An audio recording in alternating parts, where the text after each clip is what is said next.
Hi there, this is Dr. Pete. My middle son is a YouTube aficionado, as is my youngest, but my middle son has actually got a pretty successful page and recommended that I do longer format videos.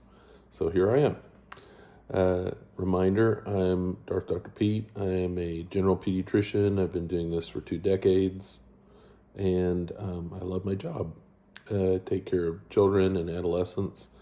And I give advice to parents almost every single day. In my 2 decades of practice, I've seen pretty significant decline in the acceptance and the willingness to vaccinate. There's a little bit more hesitancy than there used to be, but there's also a little bit more refusal. I understand that the refusal is based in fear of the vaccine and its components instead of fear of the disease. And let's clarify something. There's nothing in a vaccine that hasn't already been thoroughly studied. So when a piece of information shows up and it says, oh, they don't study the vaccines, big pharma, blah, blah, blah. First of all, big pharma is heavily regulated by the federal government, so they can't just do something without permission. And everything they do is regulated.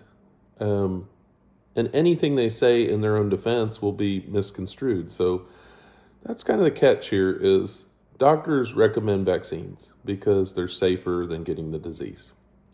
Like 1,000,000 times safer, not just like a little bit. When you get in your car, there's a 1 in 107 chance that you will die in a car accident. But if you wear your seatbelt, you reduce the risk of death by 50%. So if you get in your car and you get into a car accident and you weren't wearing a seatbelt, it's a 1 in whatever that is, a 1 in 53 chance. So it doubles if you don't wear a seatbelt. But see, 1 in 53, how much is that? That's about 2%. And that doesn't sound like much, but think about how many times you get in your car in a week. And think about how many times you get in your car and you drive somewhere in a month.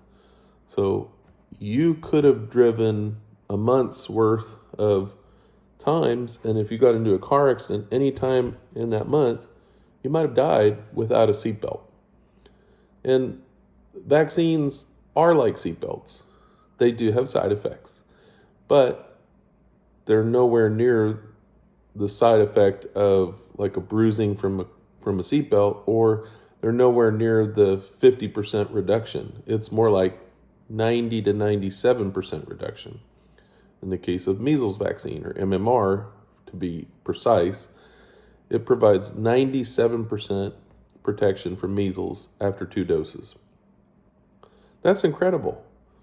The only other vaccine that's more effective is polio vaccine. Polio injectable killed virus vaccine is 99% effective. These medicines are incredible. They've been around for decades. They're not causing any major issues other than a sore arm. They're not causing some outbreak of neurodevelopmental disorders either. We're just doing a better diagnosing and giving better chances to people who may not have been diagnosed previously. So when you're out there surfing the internet, understand that it's easy to find what you want. It's harder to listen to what you need to hear. And I beg you, please listen to the people with the degrees, the expertise, the decades of experience, because we have your best interest in mind, and we have your children's best interest in mind if you're a pediatrician like me. So thank you for your time, and I hope everybody has a good day.